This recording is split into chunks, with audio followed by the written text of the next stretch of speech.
Hey, everybody. Welcome to the Counterpoise podcast. I am one of your co-hosts. My name is Samantha Adams, and I'm joined by my other two co-hosts. You guys want to introduce yourselves? Hey, what's up, everybody? I'm Everett Stevenson. Hi, everybody. I'm your other co-host, Malik Foster, and today we have an interesting topic for you guys today. We're going to be talking about racist imagery and symbolism through films, right? So we have a couple clips that we wanted to present that brought about the idea for this topic. There's a guy, Khalil Green.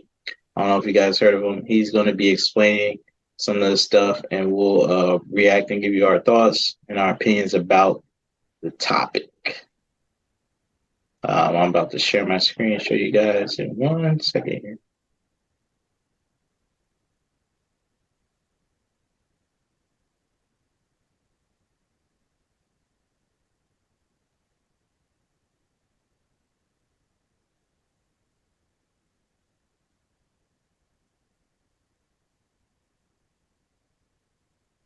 So I just saw one of my followers say that all popular dystopian fiction stories are based off of white people's fears of things that were already done to black and or indigenous people at some point in American history. And now I can't unsee it. So here's part one of the United States' dystopia. So in the Hunger Games, kids are forced to fight each other for the entertainment of the ruling class. And in real life, black kids did this up to the 1950s in something called Negro Battle Royales. In The Handmaid's Tale, mothers are forced to give up their children to other families. And in real life, some enslaved mothers were literally forced to produce children for slave labor, and when these children were born, they were sold never to see their families again. And to add in some indigenous history, for centuries, many native kids were kidnapped to live with white families or be sent to residential boarding schools, and as is being discovered, many of these kids were murdered and put in unmarked graves. In The Maze Runner, young men are unethically put through medical experimentation to find a cure for a deadly disease. And in the Tuskegee study, 40 black men were lied to as they died from syphilis and were being experimented on by the US government for over 40 years. And in Divergent, the worst fear of the main character is to live in a crumbling part of the city where people are unable to afford housing, food, or other basic necessities. And that just sounds like it mimics the reality of all the redlined and terribly underinvested black communities throughout major cities in the United States. But what did I miss, and do you want a part two? Let me know in the comments and follow. All right, guys, I'm going to play the second part, and then we'll give our initial thoughts and reactions to everything and break it down. So welcome to part two of the United States' dystopia. And in this series, we're talking about how a lot of popular dystopian fiction stories are just white fictional characters going through things that white Americans in real life have done to black or indigenous people at some point in United States history. So going back to the Hunger Games, one of the most chilling parts in the entire series is when the Capitol drops bombs on District 12, leaving the entire thing as rubble. Well, the same thing happened in 1921 in Tulsa, Oklahoma, when white terrorists flew planes over a black community, dropping firebombs on people and shooting them with rifles from the air. But it doesn't stop there, because in 1985, the Philadelphia police also dropped bombs on the black community, specifically targeting black liberation activists, killing 6 adults, 5 children, and leaving 250 people unhoused.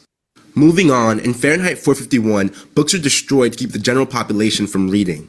And during the era of slavery, anti-literacy laws made it legal for black people to learn how to read or write. As you can see here in Louisiana, the penalty for teaching a free black person for the first offense is $500, and for the second offense is death.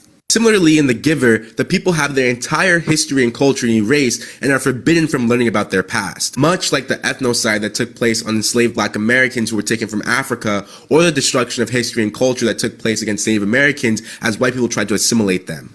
And lastly, this one might be a bit obvious, but most alien invasion stories are just white people inserting themselves in the position of the indigenous people that they colonized. And I add this in because one of my indigenous followers gave a very chilling insight. Many, if not most, indigenous people of the world are already living a post-apocalyptic reality. We're the descendants and the survivors of an apocalypse named colonialism. But what did I miss? And do you want a part 3? Let me know in the comments and follow for more. So welcome to part 2 of the... Oh, sorry, guys. It's okay. I just want to hop right in before I forget. One of the things that he did not mention, when he talked about the burning of the books and also keeping people away from knowing about the history and culture, that's actually happening today. You know, some people look at it and be like, 85 was a long time ago, even though it wasn't that long ago. But it's happening today, right? In Florida, we've done podcasts on this. in the past. In Florida, for example, where they are keeping the teaching of Black history out of schools. I remember when that law first passed, some people were burning books, right? And it's essentially the same thing. It's from keeping people to know their history. And now think about it, right? The reason why I wanted to start with that is because everything that he mentioned is a part of Black history. And everything that he mentioned, with the exception of only like maybe 2 or 3 things, most people don't know. Like more people have heard about the Tuskegee experiment, where they gave Black people syphilis and followed them around for 40 years and studied them and used them for experiments. They don't talk about how the first gynecologist used female slaves to do different types of experiments on them. And although it helped advance gynecology as a whole, many Black women died, became sterile and things of that nature. And so just because they were treated as if they were lab rats. Another reason why I mention that is because most people don't know about the Philadelphia bombing in 1985. Some people know about the Tulsa massacre.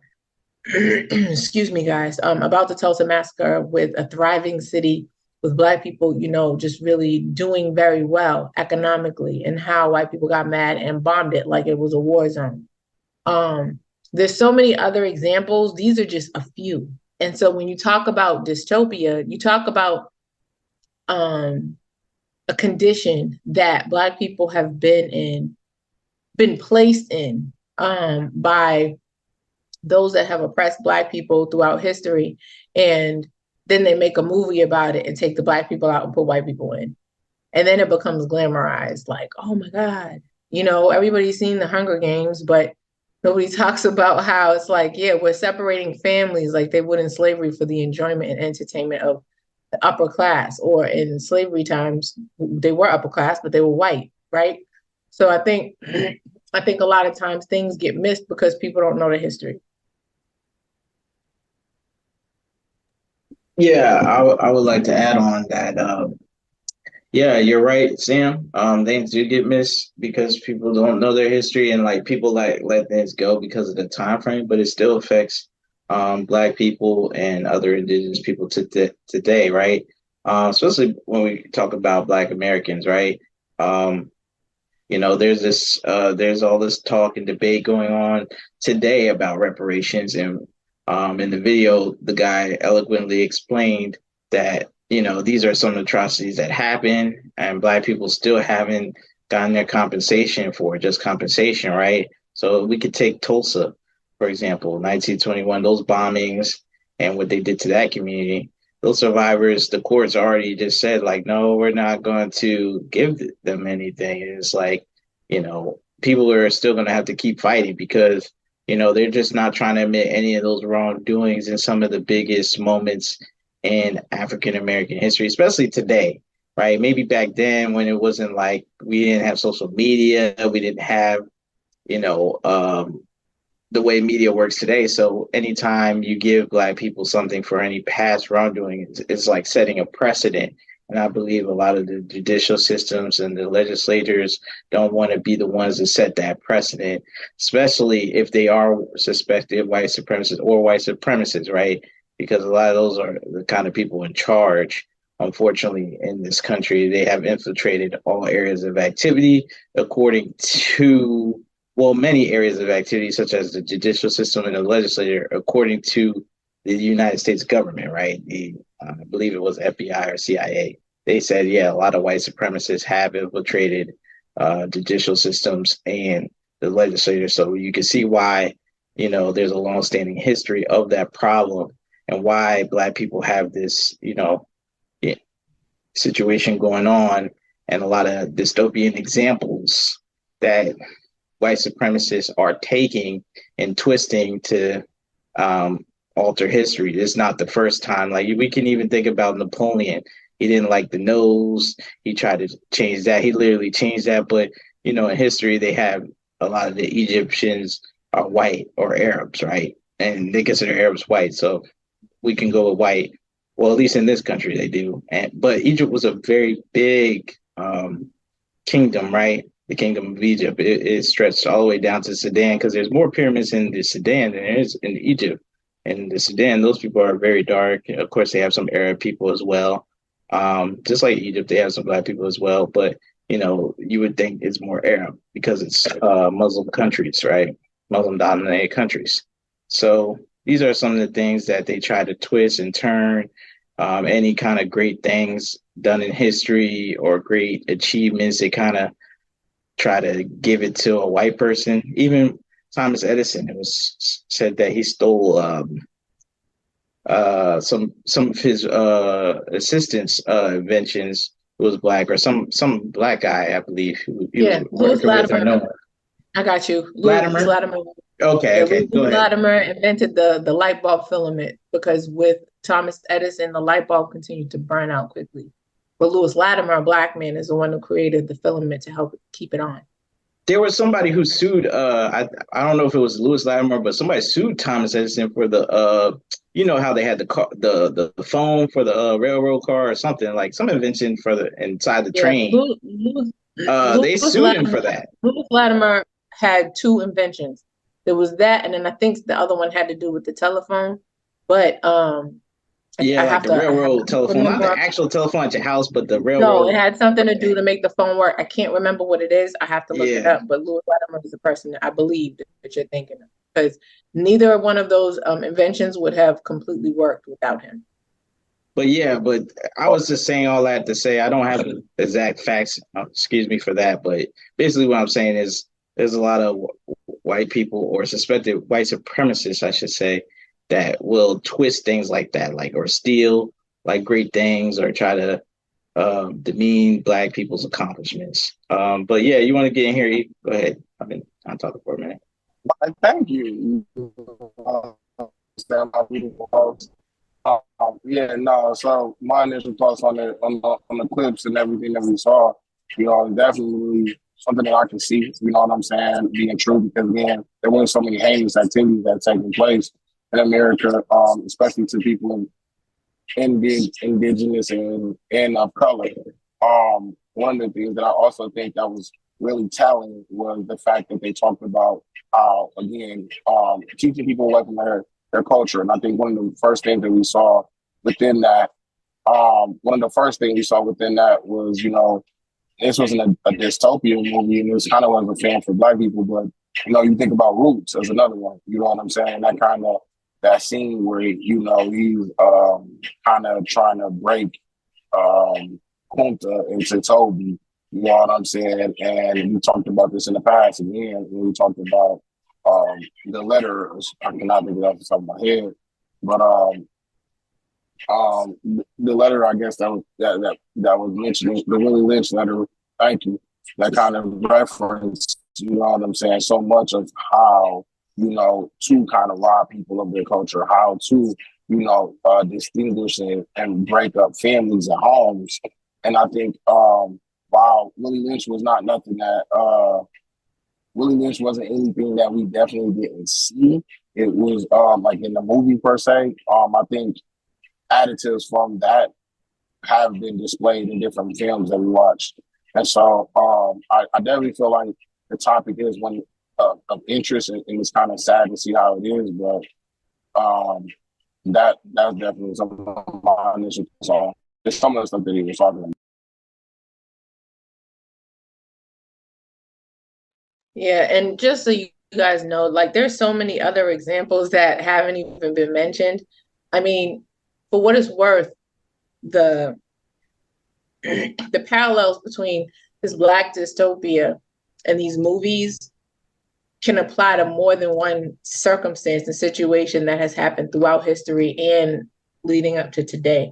So I think, it's important to recognize that, right? And with that, there are other situations too. And mind you, like E just talked about with the Willie Lynch letter, when you're talking about, breaking a Black person, you start off with the mother, but you want it because she's going to teach the children, right? So you break the Black man in front of the woman so that she teaches the children to the female girls to be quote unquote stronger, and the males to be quote unquote weaker, so that they can survive, right? Because the females have to be stronger so that they can survive massa when he comes into their room at night, and the son has to be weaker so that he knows to obey massa so he doesn't die, right? And in saying that, you teach them young. And so when you look at that pattern, it continues to happen even in children's movies, right? That's why it's important to really know what is going on with these movies and stuff. Now, we've done a podcast in the past about the image of the Black person in media, right? And we talked about we talked about a lot of different stuff. You guys, a lot of different things. You guys should check that podcast out. But one of the things I wanted to highlight is, like, if we talk about Disney movies, for example, anytime it's the good versus the bad, right? Because bad people are always considered to be dark. And so when you look at even Disney movies, when you look at the villains, the villain in almost every Disney movie is dark. And every Disney movie is dark. Whether they wear dark colors, whether everything around them is dark, the lighting in the cartoon is bad. There's a lot of shadowing and shading. Even animals, right? Let's look at the Lion King. When you look at the Lion King had Mufasa, and it had Scar, and it had Nala, and it had Nairobi. They're all light, real light colored lions and lionesses. And Mufasa's hair, I think, was brown, and Simba's hair was like kind of like a reddish brown. But then you have Scar, who was hanging out with the dark colored hyenas, and Scar's hair was dark brown. He had dark eyes. He had the scar. He was skinny. You know what I'm saying? If you look at Aladdin, even though in Aladdin that's quote unquote Arabia, it's unclear as to whether or not that was supposed to be in Egypt or India or wherever. But even there, Jafar was dark. He was more of an olive complexion. He wore black. You know what I mean? Even in the Black cartoon, Princess Tiana was a beautiful chocolate girl, but if you notice, most of the time she wore bright, vibrant colors. She wore yellows and greens, and you know what I mean? But then when you look at the villain, right, the voodoo man, I can't never remember his name, but when you look at him, he's a little bit lighter in color because he's allegedly Creole, but he's dark. Like everything he wears is like dark. It's like black and dark purple and red, and he's got these shadows, and he's in the shadows. It's always something correlated to darkness. And so what that does is it creates imagery for children at a young age that anything that's dark or black or anything like that is bad. And then people grow up, and then especially when you have white kids out in the middle of nowhere, Iowa, who have never encountered Black people before, between that and the way that they propagate Black folks in the news media and on movies and things like that, guess what happens? All you ever think is Black people are bad. If you've never encountered one, you know what I'm saying? Everything you've ever seen about anybody that's dark is bad. It's easy to jump to that conclusion. And so that starts from a very young age. And it's sad, right? Because that's not the case. Bad people come in all shapes, colors, and sizes, right? And so when you talk about reparations, Malik, there's not going to be any reparations as long as you continue to push out that imagery, as long as you continue to engage in that narrative, as long as you continue to glamorize the dystopia that has been created by an oppressor against the people. So, you know, although we rightfully deserve reparations because it seems like everybody else got them, I just don't see them because they're not finished. They're not finished exploiting Black people in the dystopia that they've created for us. Well, I humbly disagree. I do foresee it because they're already kind of there's starting to be some cracks, right? Not like maybe not nationally, maybe not in the next year or so, but I'm starting to see some of the states cracking, like California, some of the cities, you know, some of the prestigious institutions that have linked to slavery, like Harvard, Yale. Some of those institutions are starting to, you know, succumb to some stuff. And I wanted to also mention it was Granville T. Woods who won a court case against Thomas Edison for the telegraph. That's what it was. And Thomas Edison basically was suing him because he said because Granville T. Woods was trying to get the patent for it, and Thomas Edison wanted the patent for it. So that's what's going on. So Thomas Edison was a bit of a fraud, a little bit. I'm not saying he didn't invent nothing, but he has a lot of controversy with Lewis Lattimore, another black inventor, and Granville T. Woods. And Granville T. Woods won the case, by the way. So, and if you won the case back in those days, you had all your ducks in a row. It's undeniable. Especially as a black person. Right. Even if you were free, you already know they're already against you. But the thing is, even though things were segregated at that time and highly racist, still a lot of white supremacists were jealous of black success. Like sometimes, you couldn't deny it because, these people were in servitude not too long ago, and they're things. They're basically knocking down all the stereotypes and myths that, you were taught as a young kid growing up by your grandfather, your fathers. So it's like, you're like, how is this even possible? So that jealousy and rage ensues. And I still think that's, to this day, that's passed on to this day. So that's why it's always, some conflicts between white supremacists and black people here in this country, because, those things get passed down and inherited. Just like we inherited like the suffering, they inherited some of that animosity and hatred that for no reason, by the way, but no justifiable reason except jealousy and envy. And that can happen with anybody. But this case is we're talking about two groups here. So that's one thing I wanted to say. Another thing, you had mentioned imagery, right? And, I kind of wanted to get into the imagery they show. They always show black people, like you said, Sam, in a bad light, right? Especially in the movies and film industry. They always, even when they do try to show black people and highlight them, because a lot of black Americans will feel like they're underrepresented. It's always in a weird way, always they need to be saved. The families not many movies where the family's together structured, not many positive images, or if it is a positive image, they need help from a white savior complex. That's pretty common. Also, now if they're showing black women, they barely show her with a black man married to him with children in a stable home. It's always like, oh, okay, there's a white guy or some other guy, Hispanic or something. They can't show stability in the black community and prosperity. They just don't even want that image to reach, black children's minds, black people's minds, right? So, but they said, like we said, a lot of white people control that media, that Hollywood, those kind of industries. So, that can happen, right? That makes it susceptible to that kind of thing, and the way we can combat that is, producing our own stuff, focusing on that, because I know Tyler Perry, he wanted to buy some media companies, like try to possibly help with the problem, but they want to give him a raw deal. So it's like even a person a black man who does have the wealth and means, they're trying to buy some media companies, promote some different type of things. It's always an uphill battle. That's why I always say, man, we need reparations, because even when we're trying to make a fair, honest deal with stuff, like they still don't want to, do business, right, in a fair manner, as opposed to if it was a white guy trying to buy BET or another entertainment and some other entertainment companies.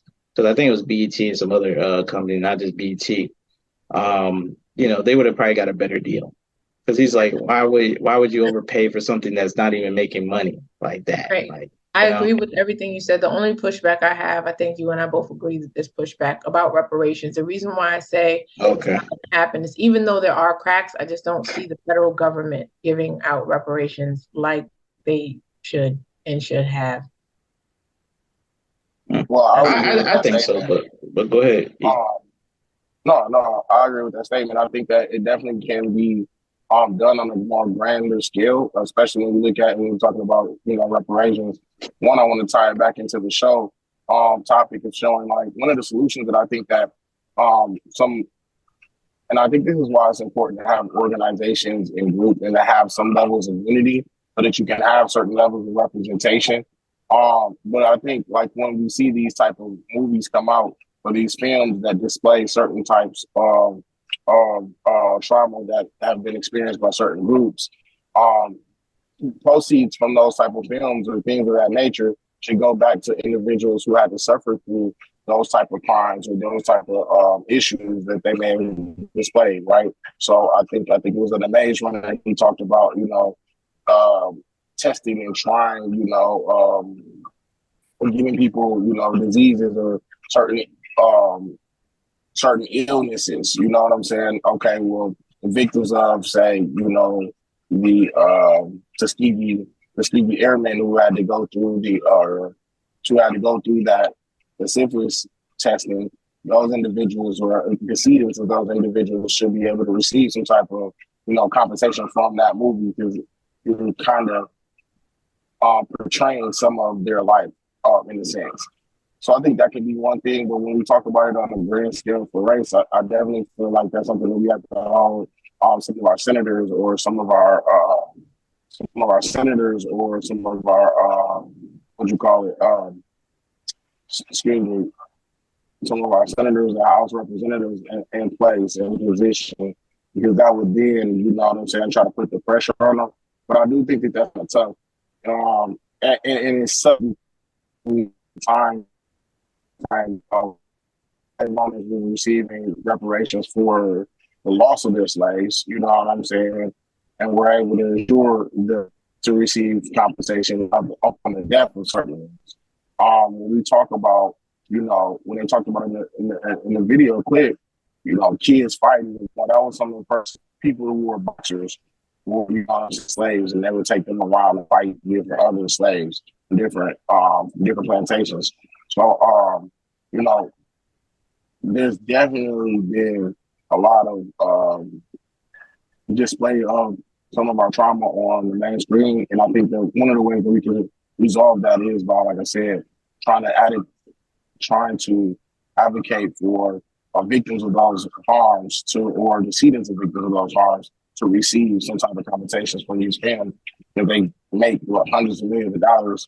I don't know how much it costs them to produce them, but it's clearly you're telling the story from someone else. Like, I get it if you just wrote up and thought of something, but it's not like it's not original. And I think you need to pay homage to individuals whose story you're telling. Yeah, so just because I said I don't think it would happen doesn't mean I don't think it should happen. And that also doesn't mean that I think that it's not possible. Like, I definitely think that our country has the means to fix the problem. And I think that our government has the wherewithal to fix it. I just think they select and choose not to, because they're still making money off of it. You know what I mean? And it's like, I think the concern is when they stop making money off of it, what next? Then where's the money going to come from? Right. So I think that in part is part of the problem. But I do think that one of the solutions to this problem is proper education, right? For one, people really understanding and learning more about Black history. First of all, not relegate Black history to the shortest month of the year. And second of all, teach Black history like it's American history, because it is. And then, another thing is stop teaching only about Malcolm X and Martin Luther King, right? Because there's so many other Black people that have contributed to the history of this country that, a lot of times people don't realize what's really going on. Like, think about it. Malik just talked about Mr. Granville, who sued Thomas Edison and won. I talked about Lewis Latimer, who, without him, the light bulb would burn out within seconds, right? Or there's a Black female inventor who created the furnace. You see what I'm saying? Like, there's so many Black inventors. Or the one who invented the traffic light or the potato chip. You know what I'm saying? All these Black people did all of these great things to contribute to society, and we never learn anything about them. Right along with learning really what the Black Panther Party was about, right? Or about the bombing in Philadelphia, or any of these things that, that these movies, are glamorizing, or utilizing just to make money off of history that most people don't even know existed for Black people. And I think that learning about those things first, because once you know about this stuff, then, it's like people aren't offended, right? People aren't offended enough to do anything about it or say anything about it. It's like they see it and just kind of keep it moving. But a lot of times it's because they don't even know it's something that they potentially could be offended about. You know what I mean? It's like, it's not about necessarily making movies with these types of parallels. It's about making movies with these types of parallels and people don't know that those parallels exist, or the way that they're making money and people who are most affected by those parallels are not getting anything out of it. Like, I think it was Malik, you said it when you're talking about the Tuskegee. No, it was you. When you said the ancestors, he said the word decedent. And for those of y'all that don't speak legalese, that means the children or the ancestors of those who have been harmed by these things. And so I think that first people have to learn about them, because you can't apply pressure to something that you don't even know you're supposed to be applying pressure to. Like, you can't get with your government leaders if you don't know that there's a problem. And so I think first learning about the fact that there's a problem is how you start. So I think education is a big deal. And I think even with them trying to take Black education out of schools, I just think that is a horrible idea, because all it does is it creates a space for these types of things to continue to grow. Anybody? Yeah. So my solution is, I think we just have to fight fire with fire in this aspect. I believe that you have to promote those positive images and those changes that you want to see throughout your community. Build up your media outlets. I think people are kind of doing it at the grassroots levels, but also we need to improve even on television networks, right? And stations like that. I think there has been some progress, but you need to keep going in that area. And I think that's the best way to fight it, because if you see the nonsense they're putting out and then what we're producing is contrary to that, I feel like us as a people, we're going to lean more towards what we're doing and saying to help undo some of that, white ice theory, white ice is better stuff. So I think that's the best way. That's it for now as far as solutions. I'm going to get us into some of our conclusion stuff. The book of the month. I want to talk about the book of the month real quick by Dr. Claude Anderson, the Black History Reader, 101 Questions You Never Thought to Ask, which is really interesting because it tells us a lot about the history of African Americans in this country and gives you insight in things you didn't even know about or things you should know about. So once again, check that out. Dr. Claude Anderson's book, Black History Reader. You can get that at paranomics.com. And then second, the Black business of the month is Stand With Us Clothing. It's a Black clothing store where you can get sports jackets, sweaters, hoodies, stuff like that. Stand With Us Clothing, varsity jackets. Once again, standwithusclothing.com. You can check them out as well if you want to get to that. And I have the quote for the motivational minute. Let me pull that up for you guys. 1 second here. 1 second. Pull that up. What's that quote? There we go. Always concentrate on how far you've come rather than how far you have left to go. The difference is how easy it seems will amaze you. By Heidi Johnson. So that quote really spoke to me today because, and spoke to me today and relates to this topic because, no matter how hard and difficult you think the journey is, you have to keep pushing, keep going. And it actually might seem a little easier than you thought it originally was. Like sometimes we think some things are harder out of fear, but once we start getting into it, it becomes easier as we learn more and as we continue to push. So that quote really spoke to me today. That is the motivational minute for you guys. And that's my final conclusionary thoughts as well. So if you guys have anything else to say, I think we'll wrap it up. Yep. We want to thank each and every one of y'all Sorry about that. We want to thank each and every single one of you guys for tapping in with us today for our Counterpoints podcast. As you can see, we had a very interesting topic. If ever you have a topic that you'd like for us to talk about, our social is going to be posted at the end, so feel free to tap in with us. We'll give us that topic. If you ever want to be on the show, hit that same thing up, that same line, let us know. You can follow us. Please do that. Again, our socials are right there at the end. And please make sure you like, share, subscribe, tell a friend, and continue to tap in with us. As of today, I think we are right at around 3 years. We've been doing this for 3 years. And so, I want to make sure I give a big shout out to Malik and E, because even though I've known these two for quite a while, we have been thugging this thing out for a minute. And believe you me, we have had our time when things have been very, very hard, especially too with all three of us being lawyers. Our schedules get real crazy. Sometimes it's because we need a break and got to take our little vacations or whatever. Sometimes it's family stuff. But one thing, I want to give them a salute, because no matter what, we still hold each other up and stay steadfast in this thing. So I want to give y'all a shout out, and to our viewers who have been loyal and have been tapping it with us from the beginning. And even those that have come in along the way, we want to thank y'all for y'all's love and support. We definitely want to thank y'all for our love and support.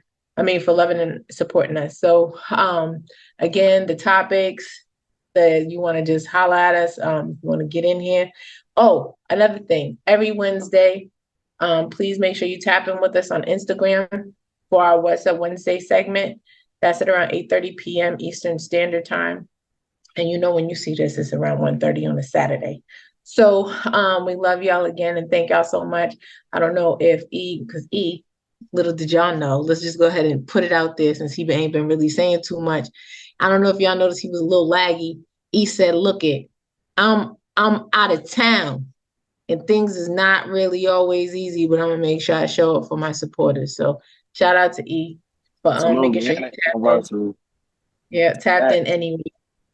And so we want to just make sure we thank y'all. Did you have anything to add? Otherwise, we're out of here. Definitely just say thanks to everybody. You know what I'm saying? I appreciate it. We have the support. We got more years to come for y'all. Definitely enjoy getting a rare chance to just kind of come and put forth, something that's entertaining, and also something that, hopefully can help provide thought and conversation. Because that's precisely what we need to do. So make sure you guys comment. Yeah, there go that lagging thing again. Well, there that lag goes. Right. Again, thank y'all so much. I'm all set. Yeah, we'll see you guys on Wednesday. We hope you enjoy guys. Safe and good to one another. Okay. All right, thank you guys for tapping in. If you guys want us to talk about a different topic, let us know. Make sure you follow us on Instagram at Counterpoints Podcast, YouTube, like, share, and you can send us a DM if you want us to talk about any different topics. So appreciate y'all. Love y'all. Peace.